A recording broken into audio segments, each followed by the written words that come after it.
ওরে কে কে কে তোমরা? আমাকে ছেড়ে দাও বলছি, আমাকে ছেড়ে দাও। ওরে কামা, তুই তো এখন আমাদের রাজ্যে চলে এসেছিস, তোকে ছেড়ে দিই কি করে বলতো?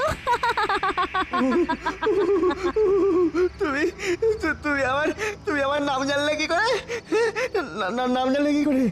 নাম জানলে? আমি তোর সব জানি, নাম জানি, ধাম জানি, সব জানি। তোর নাম কামা, তুই থাকিস জুলু দেশের পশ্চিমের এক গ্রামে। কি তাই তো? তোর বাবা হরেন পেশায় চাষি। কি তাই তো? আমার আমার খুব ভয় করছে। উড়ি, আমাকে ছেড়ে দাও, আমাকে ছেড়ে দাও, তোমাদের পায়ে পড়ছি, আমাকে ছেড়ে দাও, ছেড়ে দাও। আমাদের রাজ্যে একবার যখন এসে পড়েছিস তখন অত সহজে তো আমরা তোকে ছেড়ে দেব না বাপু। আগে তোকে আমাদের জাদু সাম্রাজ্যের মহারাজের কাছে নিয়ে যাব, তারপর যা করার উনিই করবেন। আমাকে ছেড়ে দাও।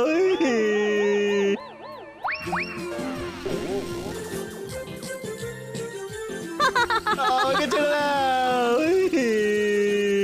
আমি বাড়ি যাব। তোকে তো গ্রামের সর্দার তাড়িয়ে দিয়েছে, কি করে বাড়ি ফিরে যাবি?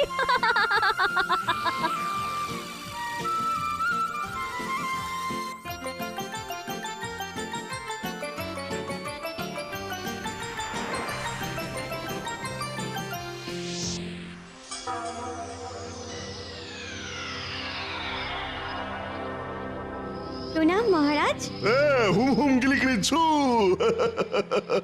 তা আজকে এই বালকে তোমরা ধরে এনেছো, ভালো করেছো। হ্যাঁ মহারাজ, এই আমাদের রাজ্যের সীমানায় অনুমতি ছাড়াই প্রবেশ করেছে, তাছাড়া দক্ষিণ প্রান্তের এক পুকুরের জল পান করছিল। আমাকে আমাকে ছেড়ে দিন না, দিন না, ভুল হয়ে গেছে জাদু রাজা, আমি কখনো আপনার রাজ্যে আসবো না, সত্যি বলছি, আর কখনো আসবো না। আরে এত ভয় পাওয়ার কি আছে? এই গিলি গিলি গিলি গিলি গিলি গিলি গিলি ছু। তুই চুপচাপ ওখানে দাঁড়িয়ে থাক, দেখি তোকে কি শাস্তি দেওয়া যায়। গিলি গিলি গিলি গিলি গিলি গিলি ছু।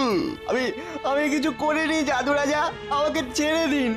আমাকে আমাকে আমার গ্রামের সর্দার গ্রাম থেকে তাড়িয়ে দিয়ে শাস্তি দিয়েছেন, একবার আমি শাস্তি পেয়েছি, আর আমাকে শাস্তি দেবেন না জাদু রাজা, আমাকে ক্ষমা করুন, আমি ভুল করে আপনার রাজ্যে এসে পড়েছি। গিলি গিলি গিলি গিলি ছু। তা তোকে তোদের গ্রামের সর্দার গ্রাম থেকে তাড়িয়ে দিল কেন? আমি খুব ভীতু বলে একটা মাছির ভয়ে দৌড়াচ্ছিলাম। হ্যাঁ কি মাছির ভয়ে পালাচ্ছিলি? হ্যাঁ, ভয়ঙ্কর মাছি।